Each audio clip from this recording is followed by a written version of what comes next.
Heaven's Night, Season 2, The Promise Episode 8, by J. Thomas Stroud Jr. and Joseph Lee Dempsey. Zadkiel, the Angel of Forgiveness, is defeated in battle. Zadkiel is an archangel and the newest member of the Ashante, a powerful class of angels charged with guarding the four gates that separate heaven, hell, and earth. In this story segment, a demon king named Anaton, also known as Tset, through trickery, gains entry to the Alabaster Forest Gate, which is manned by Zadkiel. After surprising Zadkiel with the aid of his demon wife, Annalista, the mortally wounded Zadkiel, then flees to Earth. Once earthbound, Zadkiel befriends a family after taking human form and hiding his heavenly virtue inside a large tree at the edge of a lake in Kannapolis, North Carolina. His virtue missing and in need of a replacement, Zadkiel borrows a piece of soul from a 5-year-old boy named Xavier McKnight. Xavier's grandmother, Mabel King, and his single mother, Anna King, take in the very odd stranger, and their lives are never the same. Episode 8, Earthfall.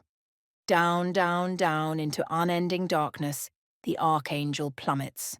Time and space melt away with each passing second. Asserting his will, the angel begins to manipulate his subtle matter. He shifts from a being of pure heavenly energy into one of corporeal tangibility. On Earth, specifically a small town in North Carolina, the calm of a Friday morning in July is shattered. In her bed, Mabel King, a 63-year-old African-American woman, is shaken out of her morning talk show. She cries out in terror. Good Lord. She slides out of her bed and grabs her housecoat and heads into the living room, where her 6-year-old grandson, Xavier Alexander McKnight, is watching his morning barrage of cartoons. Before she reaches the room, she calls out to the boy in a panic. Xavier. When she reaches the living room, she is greeted by the melodic song of SpongeBob SquarePants, but the television is devoid of a viewer. Her heart sinking, Mabel rushes to her front screen door. Leaning out of it in a panic, she cries out in a fashion all but familiar to the area. Xavier Alexander. Mabel comes back inside after she gets no answer and rushes back to her bedroom to get dressed, talking to herself excitedly as she does. If that boy is down in them damn woods again, I'ma spank that little behind good. Meanwhile, some 2,000 feet above the area, something plummets earthward. The cool air rushing past his face offers little relief from the fire in his chest. The great wings trail upward, pushed there by the force of the passing wind as he falls. They offer no resistance to the wind as they were meant to. Like a collapsed parachute, they trail on, lifeless. I have never ventured earthward after my death, he thinks to himself. My training and vigil from the forest have been constant. I pray that I am going the right way. Suddenly, there is a flash of light followed by warm mist. I did it. I broke free. New excitement washes over him as he continues his downward plummet. The clouds finally give way, revealing a wooded area below. These woods are different from the ones he guarded. A lake and a scattering of small houses are easily seen. He calls upon what remains of his strength to render himself unseen. This task, now beyond his ability, results in only a vague form of transparency. Now that he will be unseen, he brings the enormous wings into play. Having been trailing lifelessly, they come down and out to stop when they are in a horizontal position. The force of the air caught by the appendages creates a sound so great that it would be audible to anyone present on the ground below. Relatively gently now, he glides down to treetop level, where once again he allows the air to escape the grasp of his feathers. The wounded angel picks up speed again, but only for a moment, to pass unrestrained through the tangle of tree branches. He is welcomed with a thud onto the soft, moist earth.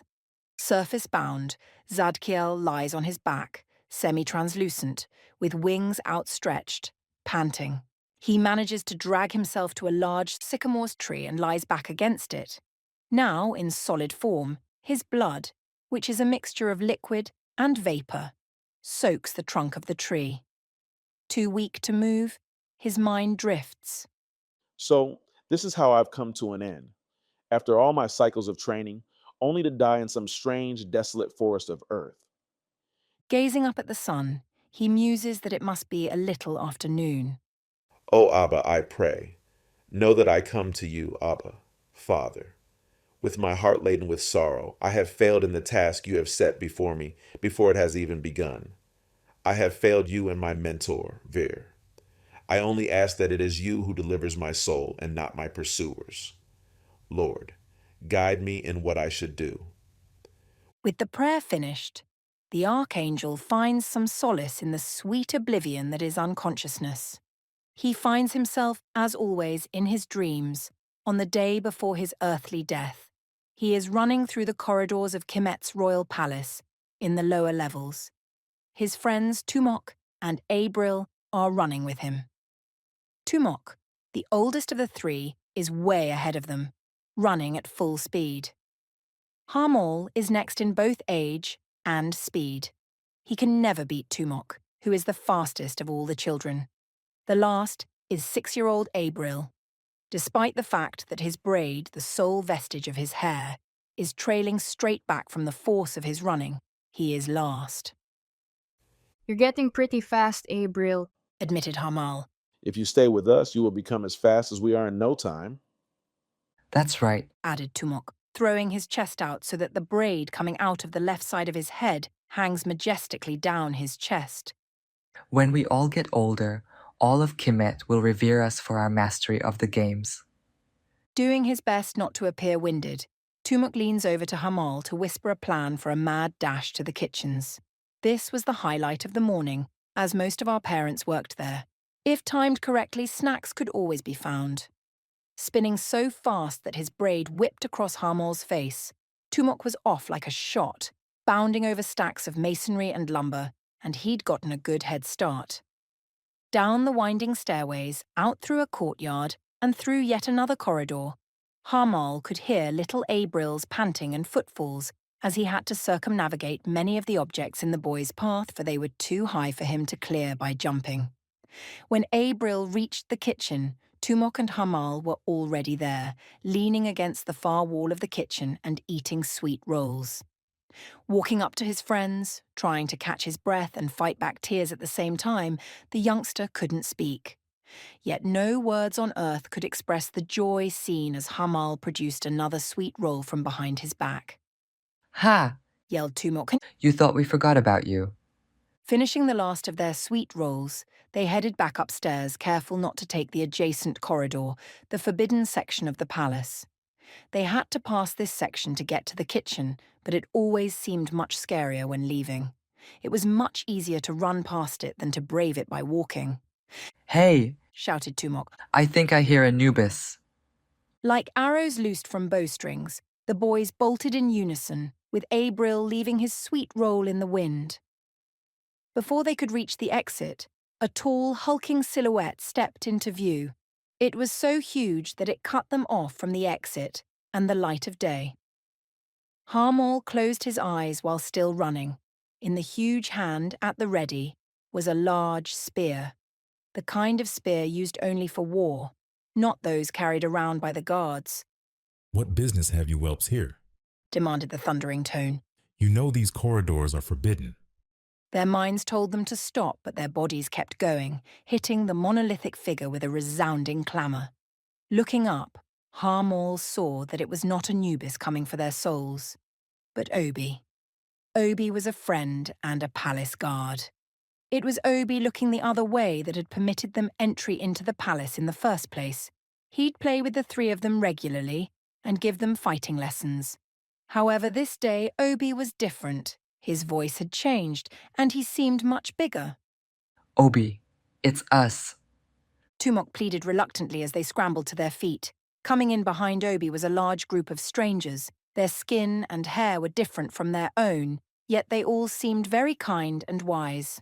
Most of them focused their attention on a small, frail boy. He was maybe 12 or 13 years old, and he, too, looked very wise. The pharaoh himself and his wife were there as well. What in the name of Ra was going on? Who is this boy who commanded such attention? Jamal thought.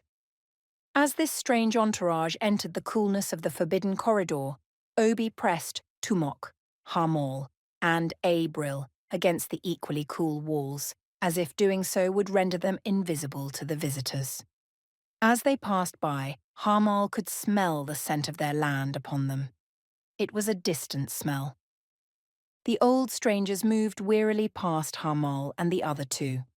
The wrinkles on their faces looked as ancient as the parchments and scrolls that filled each of their arms. Peering between Obi's arm and waist, I could see the boy. There was a calm that radiated from his face that I still cannot describe. He didn't look afraid at all to be in a strange land. Even in the gloom of the forbidden corridor, his face was without shadow. Then he turned and looked directly at me, and our eyes locked. The strange boy's eyes reminded Jamal of his mother when she was full of joy. They were the eyes of his father when Jamal achieved something. They were the eyes of a friend who knew all of his secrets. The boy had not said a word to Jamal, yet Jamal knew he had all the answers to every question he had ever asked or would ever ask. The boy smiled and turned away, and to Jamal it felt as if the sun had set.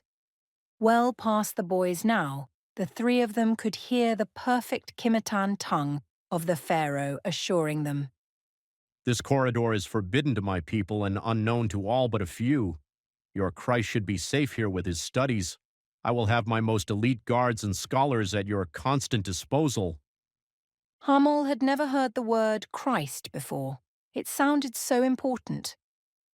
After the last meal of the day, the three boys met outside behind the pyramid of Cheops. This was their nightly ritual during this time of year when they could get away with it. They would all lie back against the cool, polished surface of the structure, staring up at the stars. The gleaming white surface of Mika shone like a living thing under the moonlight. The scintillating reflection of each star could be seen on the lucid walls of the pyramid. It was hard to imagine that this same cold surface, which now chilled their backs, would have scorched their skin hours earlier. Tumok. Hamal's voice startled the other two boys out of their meditative silence. Who do you think that strange boy is? Tumok's reply was a deep intake of breath, but upon exhalation he uttered these three words. I don't know. Hamal cocked his head to one side to read Tumok's face. Tumok's hands were folded behind his head, forcing his elbows to point skyward. Normally, Hamal would have probed a finger under Tumok's armpit, causing him to lurch with laughter, but tonight the mood was more somber. Again, Hamal queries. When he looked at us, he had funny eyes. Did you see them? This time, the reply is to the point. No. Hamal sits up and looks down at his sand-covered feet. The cool desert sand feels good between his toes. He reclaims his footing by bringing the heels of his feet closer to the base of the pyramid wall. Lying against the surface the way the boys do, it is easy for their feet to slowly slide out from under them. I wonder how many others saw him. My cousin Akanon did. Admits Abril, happy to finally have something to add. Where? Did he talk to him? Did he tell your cousin his name? No, Continued little Abril. Akanon and his father were visiting our grandmother, who is near death. He told me that the boy and the strangers came into the infirmary with the sick. He touched the foreheads of many of them, said some strange words, and healed them. When he touched our grandmother's head, he told her in our own tongue that she would soon go to a place where she would suffer no more, and we would all meet again. I forgot his name, but Akanon said he told it to everyone he healed. Tumok sits up to join them in the discussion.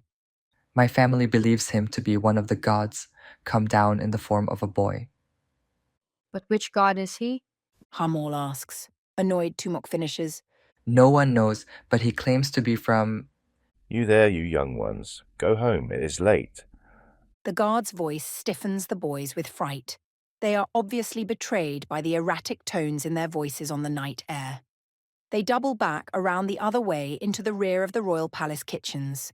They never make it past the gardens. Halfway across the courtyard, a hand clamps itself around Tumok's mouth. Whirling around, Jamal and Abril see a man garbed in black, tattered garments, held in place by ties of the same black fabric. Behind him are others dressed similarly, coming over the courtyard wall. By Ra, they climbed the very walls of the palace. Jamal thinks aloud. In broken Egyptian, one of the strangely clothed men says, He is of the age of the one we seek. All boys his age and older within these walls must die here tonight. After saying this, he withdraws a great, shiny blade from his garments. Seeing this blade, Abril scurries past the assassins, who ignore him, being clearly too young to be a target. By now, Hamal's heart has swelled so much in his chest that it feels as if it will burst. As the blade makes its way toward Tumok's neck, it is suddenly dropped to the floor. The astonished assassin glances up just in time to see Tumok spit out the man's severed baby finger while rolling to collect the fallen blade of his antagonist. Hamal then dives under the legs of the two who came over the wall after him and draws a small blade he carries beneath his belt. Although their faces are entirely covered, their eyes express the amusement they find at the size of Hamal's blade. They glance at each other and advance toward the small boy. Forgetting Tumok, who had been stabbing at the fingers of the shadowy figures scaling the wall, he jumps down from the balcony and runs past the two men closing in on Hamal from behind. With a knife in hand and his arm outstretched, he slices both men across the back as he runs past them. This cuts the back muscles of both men, causing them to collapse onto the hard garden floor like a line of drying fish brought in from the sun. Obi would be proud to see that his teachings have not been in vain. Tumok screams out to Hamal, Jamal, go get help. What about you? I can take care of these dogs. Now go. With that, Hamal runs in the direction of help, jumping over the first man who lost his finger. He is safe, but something stops him. As he turns, he sees the man rise and move toward Tumok, who has his back to him. The man is almost upon him when Hamal darts out toward him, shouting, Tumok, look out! Tumok whirls and ducks simultaneously, avoiding an unseen but not unfelt knife. The blade lops off the long braid Tumok is so proud of. Losing his balance, young Tumok falls back while Hamal runs on past. With all his might, Hamal hits the dark intruder with everything his pre-adolescent body can muster, taking the stranger back and over the balcony along with himself. In slow motion, they tumble, rolling over and over in mid-air. The man curses while clutching at Hamal's arm. Tumok's voice screams for Hamal's safety in the night air. Everything Hamal has done in his short life plays before the child's mind's eye as he falls. Then there is a brilliant flash from behind Hamal's eyes, yet he still continues to see everything that happens. Abril has brought back Obi and the palace guards. Swiftly they kill off all but a few of the assassins. The rest they take prisoner. Hamal sees that they have attacked different points at once around the palace grounds. This was a prearranged and well-thought-out strike. They were after the new boy and his strange followers. Lastly, Hamal sees his mother as she breaks through the guards to where Tumok and Abril sit on the balcony edge, screaming. Where is my baby? It is the second time in just minutes that he has heard the sad wail of a loved one. First Tumok's, and now his mother's. Tumok slowly points over the terrace to the ground far below, where two bodies lie. He saved my life. Tears fill Tumok's eyes as Hamal's mother stares into them. Hamal, watching everything from somewhere above, begins to fade as the strange boy enters the scene. Holding his body in her arms, his mother pleads with the child, who is not a child, to save him and perform another miracle. The child Christ only smiles and assures her, God requires your son this night, but you will see him again. Hamal's last sight is of his mother screaming to this god in protest of his decision. As the crowd gathers, he shouts to them. Here I am. I'm up here. I'm all right. He notices that no one hears him or looks up, except for one, the strange boy named Christ. Jamal reaches down to yell again to her that he is right there above them all, only to discover that not only does nothing come out of his mouth, but he has no mouth, nor any arms to reach with. It is then that he notices a small light in the corner of his eye. As he turns toward it, it grows larger, and he finds himself in a tunnel. Jamal travels through the tunnel very quickly until a large, strong hand reaches out to him. Looking in the direction in which he is being tugged, he sees the largest, friendliest face he has ever encountered. The rest of the body that belongs to the face lifts him up and sets him on his feet. This man is enormous. Hello, little one. The voice rolled like soft thunder over a distant sea. My name is Veer, and it will be my duty to instruct you in the ways of the new.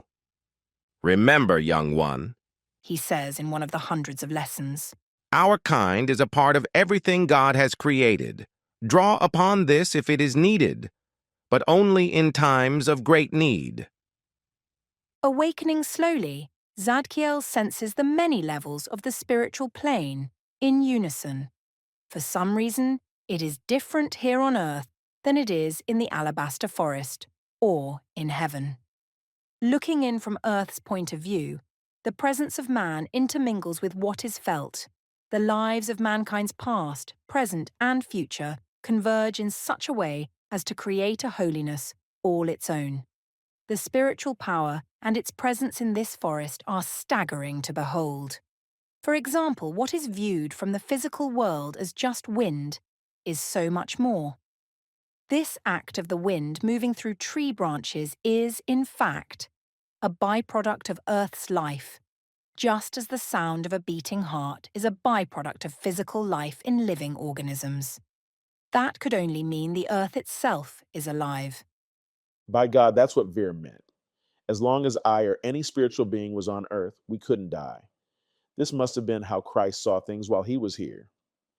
How I wish I had the time to talk to him more when we met so long ago in Kemet. The sorrow he must have felt while trying to get men and women of flesh to understand the ways of the spiritual. Oh Lord, my Father, what a task you had. With his breath now coming in short gasps, Zadkiel returns his raised hand to the soft forest floor. With what seems like a Herculean effort, he drives all 10 of his fingers into the soil. Calling upon the sacred name of God, he draws in Earth's energies. Yahweh, help me. First, he tends to the gaping mortal wound in his chest. He feels the love God left in the earth as he made her. That love, these energies erupt forth from the ground, center on the wound, and it is gone. When the glow fades, his spiritual armor of God is gone as well. Still too weak to move, the one-time Egyptian lies on his back, peering at the sun as the clouds roll between him and her brilliance. It was then he heard, or rather felt, the footsteps. Still connected to Mother Earth, he felt what she felt, the tiny footsteps of a child. Launching a spiritual link, he finds that the young boy frequents this path often, to his mother's dismay. Even now, he is here against her will. With my spiritual body, my soul still wounded, I will not survive long in the physical world. As it is, through it, my pursuers can still track me via its energies. Yet how can I abandon my very soul until it heals? The answer comes in the form of a child, and a scripture that reads, "Suffer the little children to come unto me, and forbid them not, for of such is the kingdom of God." Mark 10:14. Inside the boy's mind, he finds a name, Xavier McKnight. While inside, the archangel also looks for familiar images in the boy's life, male figures he looks up to. He finds that the boy has no father. However, he is very fond of his Sunday school teacher, Minister Joseph Dempsey, his pastor Norman Perry, and a make-believe father with very high attributes. Why this last figure is wearing a red cloak and blue tights is a mystery. The other two men are dressed similarly, I will use this. Again calling upon his exhausted will, he alters his appearance. A contemporary hairstyle replaces the bald head and long single shaft of braided ebon hair. A three-piece suit replaces his robes and tunic. His feet are also covered in expensive Bill Blass shoes. The wings, the most important feature, now in full view, have returned from their translucent state the moment he made Earthfall. With his wound healed and some modicum of strength returned, they now fade completely from view. Young Xavier, still continuing down the half-curved trail, stops to scramble after a toad, having startled it into a hopping frenzy back toward the dense cover of the trail's edge. Adeptly, his young hands form a cup and quickly come down on the terrified amphibian. With speed that belies his young age, Xavier hops to his feet and carefully examines his living bounty. Grandma says I'll get warts if I keep playing with frogs. The boast comes from the youthful hunter like a badge of proud defiance, punctuated by his short pants for air. But I ain't got no warts yet, and I've been playing with frogs for years. The toad's only reply is a hollow stare from behind several interlocked little fingers. Now satisfied with his catch, Xavier looks around to make sure no one is watching. Turning back up the trail, the man-child quickly transports the little captive into his right hand and then into his pants pocket. After patting his hands together to free them of the debris from capture, he bolts into a run back home. He doesn't get far, however, when he is stopped dead in his tracks by the loud sound of his name. Xavier. Xavier McKnight. Startled, Xavier doesn't move from his frozen position. Looking like an odd photograph, he slowly brings his arms down to his sides and his feet together. Don't be frightened, comes the voice from out of the air. I need your help. Please don't run away. Not knowing why he feels more at ease, the lad looks around for the voice while at the same time wondering how it knew he was going to run. Where are you? Comes the question from the little lips. I am very close by, comes the reply. Your voice sounds funny. That's because I am speaking directly into your mind. But I can't find you. Where are you? Do you promise not to run? I really do need your help. Okay, I promise not to run, but I'm not supposed to talk to strangers. I know, your mother taught you that, right? Yeah, how'd you know? You know my grandma too. Yes, I know your whole family. I still can't see you. Where are you? I'll tell you, but first you have to promise not to run. Deal? Okay, I promise. All right, I'm right down here, leaning against the big oak tree. On the side of the trail that slopes downward, little Xavier looks over and down at the base of a huge tree nearby. Against one of the largest, he sees him. Leaning back against the big oak, the stranger almost seems comfortable. His suit is clean, spotless in fact. The only odd thing about him is where he is. Mister, why are you sitting on the ground? Quickly searching the young boy's mind for an appropriate answer, the embarrassed angel finds one. I've fallen and I can't get up. How did you get down here, mister? I told you, I fell. Were you going to church? The stranger rolls the strange question around in his mind, which is still out of place and time. Finally, after peering into the quite inquisitive mind, he replies, No, Xavier, I always dress this way. Well, can't you just get up? No, that's my problem. I need your help to get up. What do I have to do? All you have to do is give me your hand to help me up, but you have to really want to help me. Can I go get my grandma? She's bigger than me. No, Xavier, it is your help I need now. Don't worry, you are more than strong enough to help me. Well, are you sure you're not a bad man? Yes, I'm sure. Hesitantly and unsteadily, young Xavier makes his way down the small slope as the stranger eyes him intently. With his hands still in his pockets, he slowly trots over to where the man is propped up against the tree. Okay, come on. With his hand now outstretched, the stranger takes hold of it. Closing his eyes, Xavier leans back to pry the man up from his seat of leaves. No, not that way, Xavier. The small boy's reply is a puzzled look. You have to think really hard that you want to help me. His little eyes look skyward as his head is cocked to one side. Oblivious and in deep concentration, he heaves again, and this time something happens. The place where their hands touch glows bright, and both men, the 5-year-old and the 2,205-year-old, slip into each other's lives. Experiences, emotions, likes, loves, fears, and dreams are all exchanged. The euphoria that accompanies the onslaught of old and new senses is almost too much to bear. Zadkiel barely manages to drop the link in time. But it is done.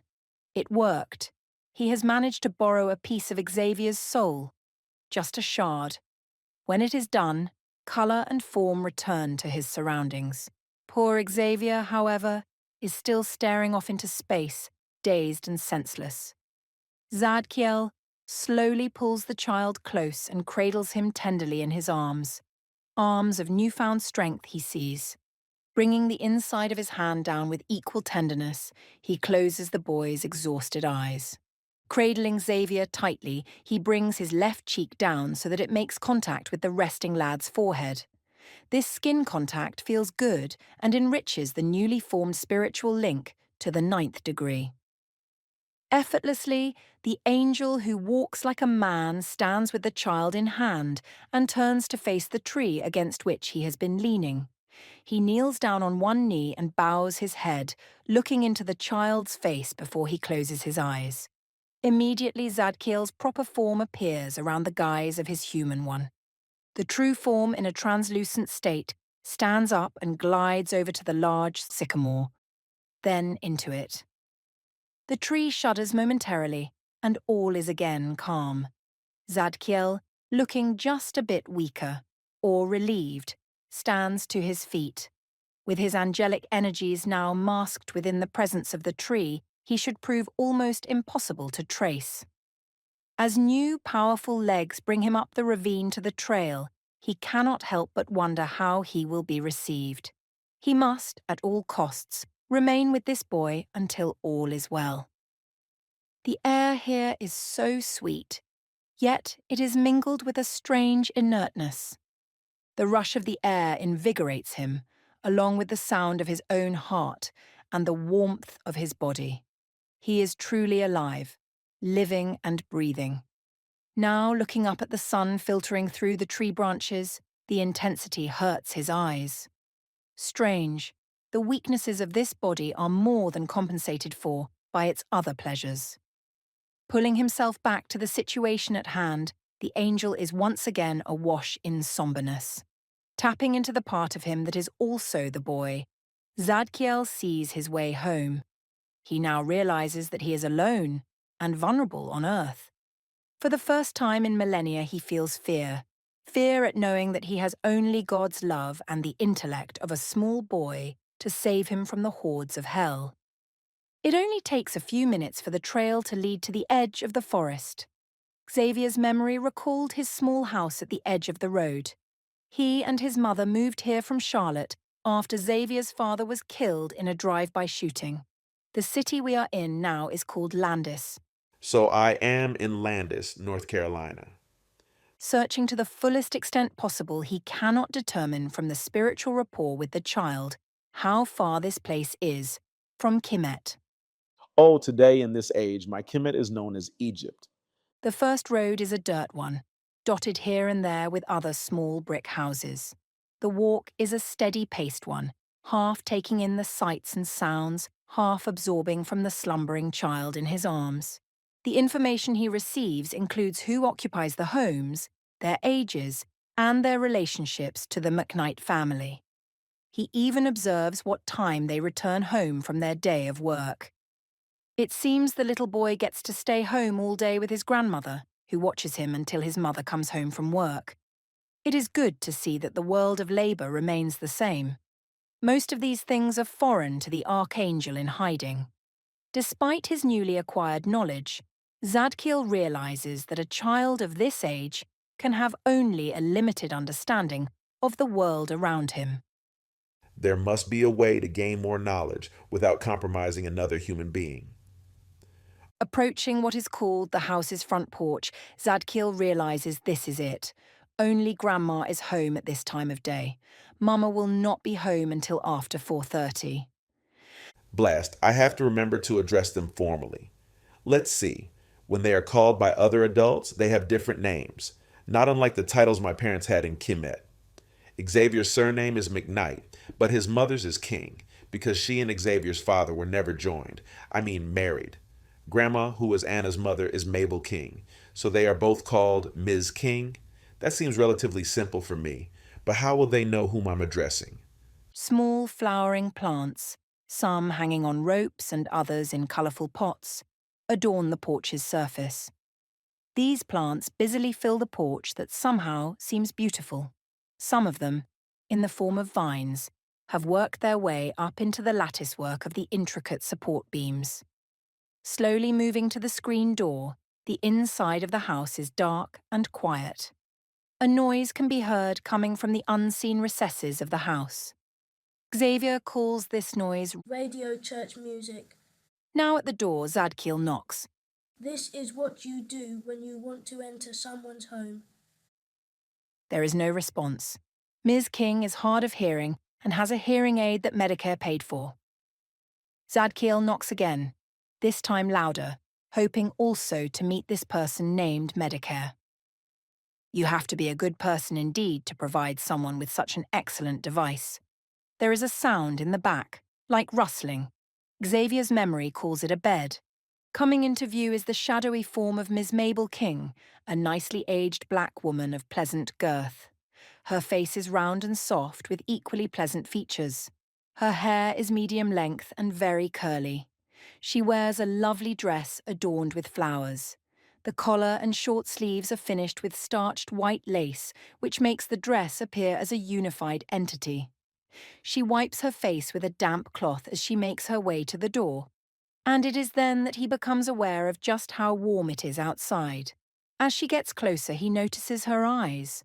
They are bright and vivid, with very dark irises. The angel is drawn into them when he notices that they suddenly widen with horror. It is then that he remembers who he is carrying. Mabel King screams aloud, "Oh God! No! No! Not my baby!" Stepping back just in time for the screen door to miss him, she grabs Zadkiel by the arm and leads him into the house to a thing called a couch. For the first time, the angel speaks with his mouth. Ms. King, don't worry. Xavier is only resting. He was helping me after I fell, and I guess it tired him out. Please don't be mad. Mabel King is a smart woman. She had to be to survive to 63 years on her wits and hard work, all the way from the cotton fields of South Carolina to the textile mills of North Carolina. When she hears an adult man in a suit speak with a child's diction, a red flag goes up. "Look, honey, I don't know you from Adam. You come in here out of the blue, carrying my grandbaby who is out cold, and you don't want me to get mad? I'm sorry, but I'm calling the police." The police number 911 is recalled from Xavier's memory, and Zadkiel learns that it is a number you call on the telephone, a communication device used when one is in trouble. How can I convince her that I mean her and the boy no harm? A wry smile plays across his semi-angelic features as he makes his way to the other end of the couch. "Now you stay where I can see you. I don't want no trouble." There it is, right where Xavier's memory said it would be. He picks up the tattered black book. "Don't go messing through my things now."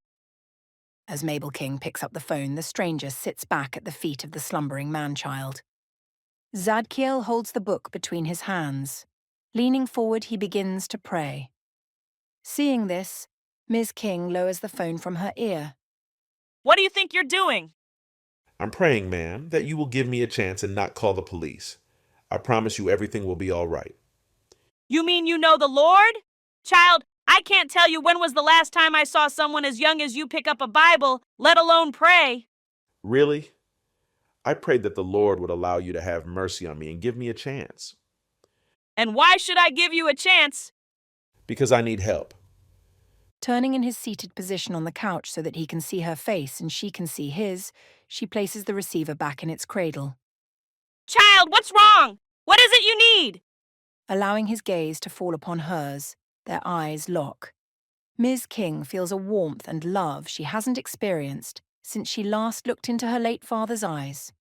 A combination of Henry King's loving strength and the affection of a deceased husband radiates over her.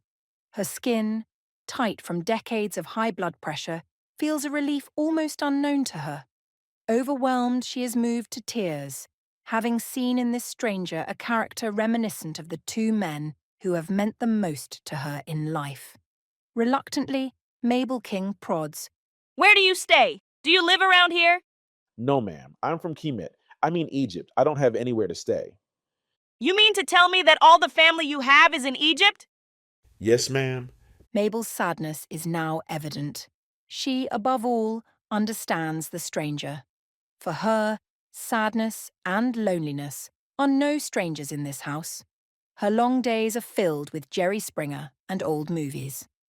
Look, I'll talk to my daughter when she gets home. Unconscious yet aware of what transpires, young Xavier sleeps silently on.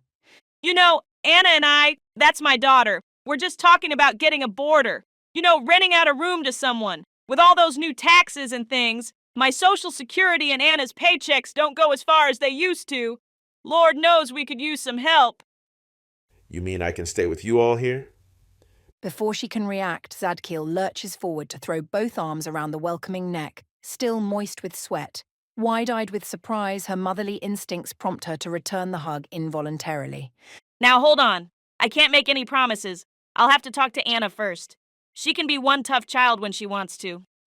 Thank you very much, Ms. King. I won't be any trouble at all. You'll see. That's fine, child. I'll talk to Anna when she gets home.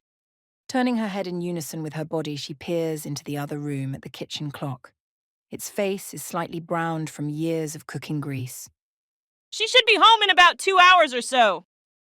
Accessing Xavier's memory, he finds that it's not too long from now. The thought fades as he joins Ms. King, who has begun to take off the shoes and loosen the belt of the sleeping child. As she removes the garments one at a time, she hands them to Jamal, who examines them before placing them on the table. With decades of skilled practice, she unfastens the belt with one hand and tugs at the shirt with the other until it relinquishes its hiding place inside the jeans. Pulling the belt with the same hand that unfastened it, she hands the serpentine object to Jamal, who examines it as well. He allows the belt to drop, keeping hold of the very end. Using both hands, he proceeds to roll the flat strip of leather up tightly, so that what remains is a thick spiraling disc. Noticing this act, Ms. King smiles as she adds, Xavier likes to do that too. I tell you, that boy can be a handful at times, but I wouldn't trade him for the world. See what I mean? At this, she produces a somewhat wearied toad from one of the pant pockets. The angel laughs out loud for the first time as she gets up to make her way to the screen door. After setting the shaken amphibian free and washing her hands, she returns to the living room with a cold can that she places in front of him. I brought you something cold to drink. She pulls down the ebony magazine just enough to see the object on the table in front of him. Slowly, he closes the magazine and returns it to join others strewn neatly on the coffee table's lower shelf. Child, I don't even know your name. Funny. That's usually the first thing I ask strangers, especially when they're in my house. Ms. King sits down in the love seat opposite the quiet man and notices that, despite his double-breasted suit, he is not sweating. I'm sorry. My name is Jamal. Jamal Teramoon. Brushing the thought aside, she comes again. This is all we have right now that's cold. Instinctively, as if testing a newfound ability, he reads aloud, Dr. Pepper. Thank you, Ms. King. These are good. Picking up the can, he clumsily pops the small aluminum tab and brings the soda to his anxious lips. The cold brew is strangely active on his tongue. He rolls the incredible concoction around in his mouth until it warms, then swallows it. Reveling in the subsiding fizz, he smiles while closing his eyes. Excuse me, Mabel says as she exits to check on the thawing chicken for tonight's dinner. This is good. Slips out just before a small burp escapes as well. He quickly looks around for Miss King to see if she, too, heard the embarrassing noise. To his relief, she is out of range. There's Anna's car now. Ms. King utters while getting to her feet. Jamal notices that it takes her some effort to rise. He attempts to ascertain her ailment but is interrupted. Mommy, Mommy, Explodes from the minuscule lips with surprising force. Before any of the adults can say a word, he has cleared the corner of the end table and hits the floor running. For the entire ruckus, he does what he set out to do. Reach the door first. Little boy, I done told you about jumping over my furniture. Now stop your showing off. Up until now, Jamal had been perfectly calm about meeting Anna. Now, however, his heart is racing. Maybe it's my spiritual rapport with the boy that has my body reacting thusly. Or maybe I realize that my staying here is solely dependent upon Anna's approval. Mommy, Mommy, Mommy, can be heard coming in from the front porch. The thumping that accompanies his cries is revealed by what Ms. King says next. Boy, if you don't stop that jumping up and down, you're gonna knock over my plants. Eventually getting to the door, she holds it open wide. Jamal knows by the cessation of jumping that Xavier must now have his prize, his mother. She enters carrying her son and some bags and walks right by Jamal unnoticed. Baby, we've got company, asserts Mabel in a comforting tone, knowing that her daughter's work week has been anything but favourable.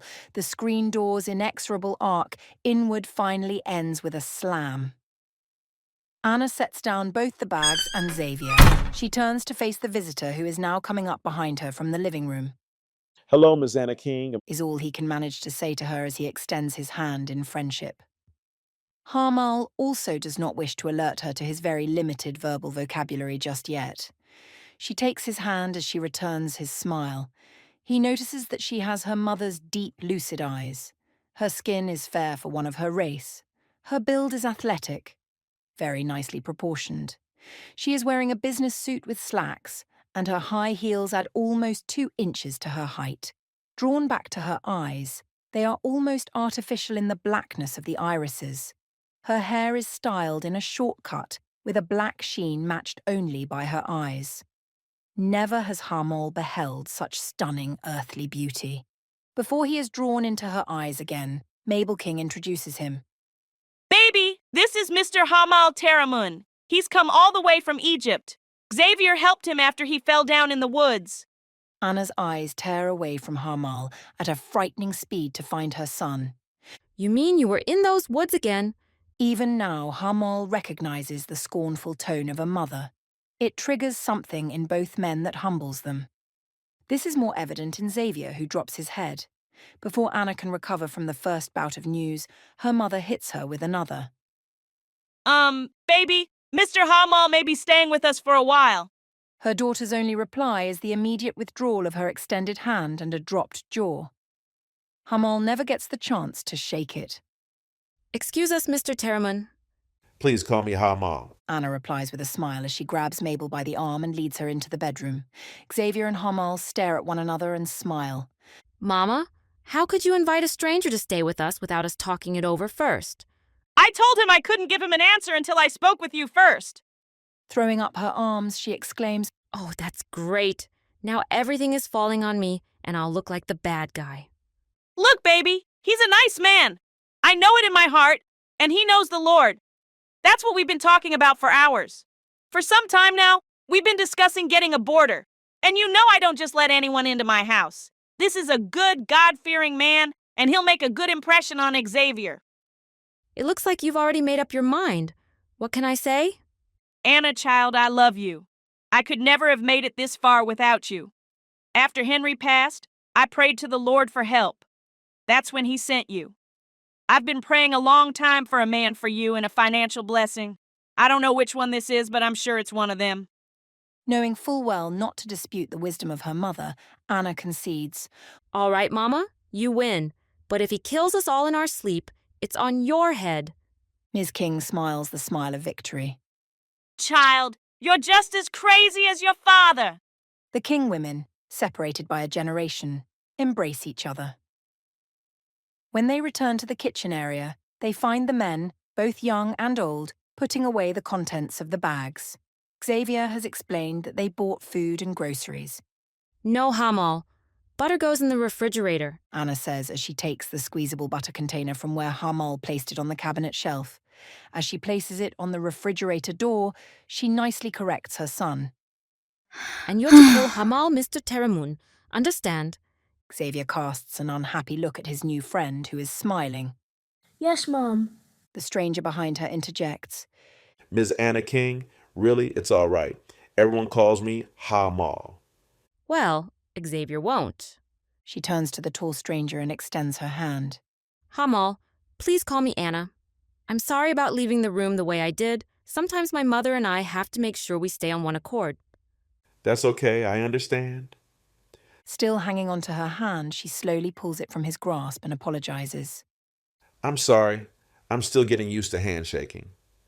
Don't worry about it. We decided to give you a try at staying with us. Really? Oh, thank you. Thank you. Did Mama show you around the house yet? No, she didn't. We just talked. Well then, we should take care of that now. Let's go upstairs first. He follows her around the corner to the small staircase and then up. This is my room. While you're here, Xavier will sleep with me. Are you sure I'm not putting you through too much trouble?